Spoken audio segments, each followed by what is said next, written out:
Assalamualaikum. Hari ini kita akan belajar tentang faktor yang mempengaruhi saiz bayang-bayang. Saya akan menunjukkan satu eksperimen untuk melihat perubahan saiz bayang-bayang dengan menggunakan skrin, objek berbentuk silinder dan juga satu sumber cahaya iaitu lampu suluh. Perhatikan eksperimen ini dengan teliti untuk melihat perubahan saiz bayang-bayang. Objek di tengah, kemudian kita ada sumber cahaya dan juga skrin putih. Jarak objek dengan skrin tidak diubah, hanya perlu mengubah jarak objek dengan sumber cahaya. Jarak objek dengan sumber cahaya 5 cm. Kelihatan saiz bayang-bayang agak besar. Kemudian jarak objek dengan sumber cahaya dijauhkan sedikit, iaitu 10 cm. Kita lihat saiz bayang-bayang menjadi kecil. Di sini hanya jarak objek dengan skrin tidak diubah, tetapi jarak objek dengan sumber cahaya saja diubah.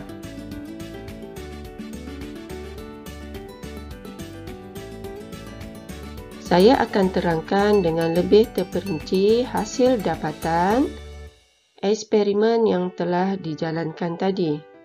Di sini ada dua gambar rajah.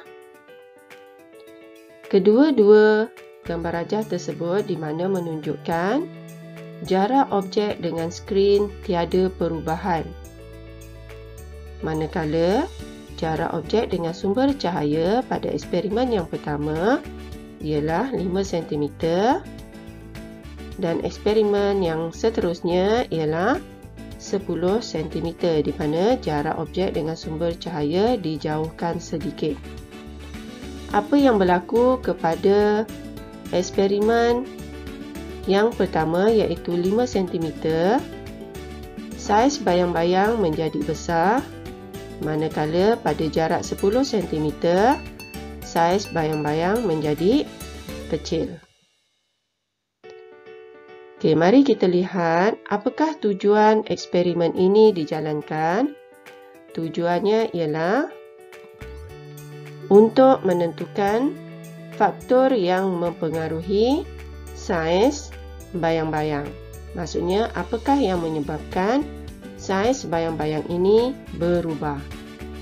Penyataan masalah, apakah faktor yang mempengaruhi saiz bayang-bayang? Hipotesis ialah jangkaan awal sebelum kita menjalankan sesuatu eksperimen. Hipotesis dalam eksperimen ini ialah semakin bertambah jarak objek dengan sumber cahaya, maksudnya di sini jarak objek dengan sumber cahaya bertambah daripada 5 ke 10, semakin berkurang saiz bayang-bayang. Maknanya bila 5 dia besar, 10 cm kecil, maknanya dia semakin berkurangan. Itu adalah jangkaan awal. Mari kita tentukan apakah pemboleh ubah dalam eksperimen ini. Ada 3 pemboleh ubah. Yang pertama iaitu pemboleh ubah manipulasi.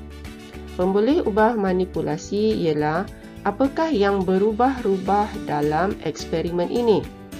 Yang berubah dalam eksperimen ini ialah jarak sumber cahaya dari objek, iaitu pada eksperimen pertama 5 cm, eksperimen yang kedua 10 cm.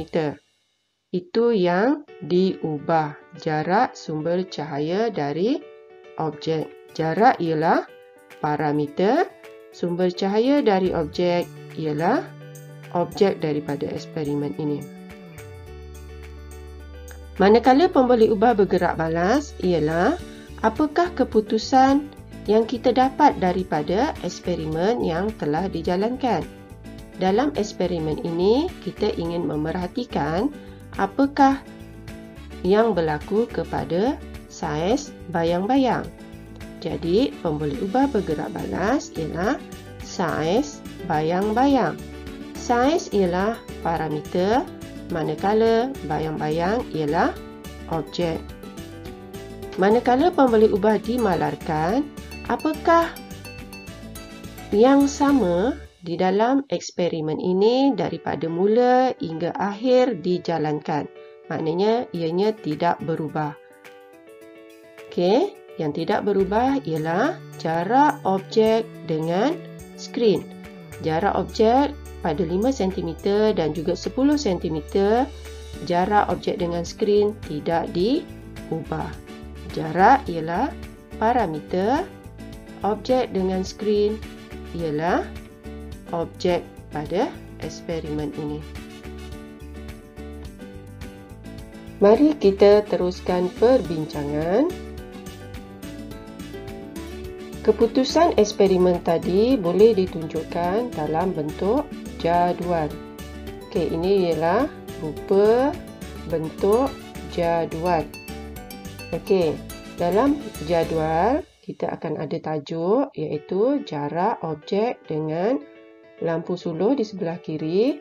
Jarak objek dengan lampu suluh ini ialah pemboleh ubah manipulasi diukur dalam sentimeter, manakala di sebelah kanan ialah saiz bayang-bayang ialah pemboleh ubah bergerak balas. Saiz dia besar dan juga kecil. Okey, jarak objek dengan lampu suluh 5 cm dan juga 10 cm. Pada 5 cm, saiz bayang-bayang besar dan pada 10 cm, saiz bayang-bayang kecil. Kesimpulan yang boleh dibuat daripada eksperimen ini ialah semakin bertambah jarak sumber cahaya dengan objek, semakin berkurang saiz bayang-bayang. Dari manakah perkataan bertambah dan berkurang ini diperolehi? Ia daripada jarak objek dengan lampu suluh.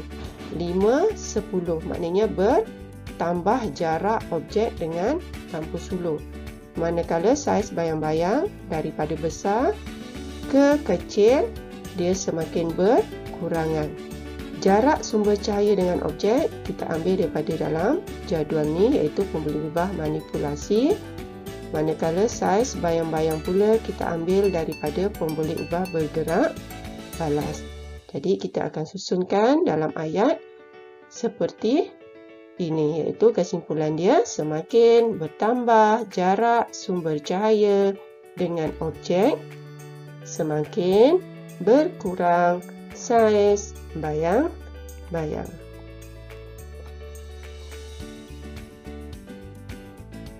Saiz bayang-bayang menjadi lebih besar jika jarak di antara sumber cahaya dengan objek lebih dekat.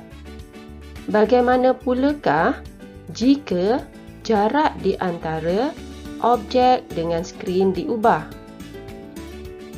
Pada eksperimen sebelum ini, kita mengubah jarak objek dengan sumber cahaya.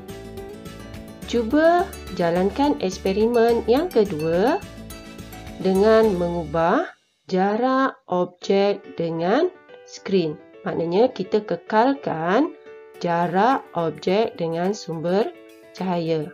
Hanya perlu mengubah jarak objek dengan skrin.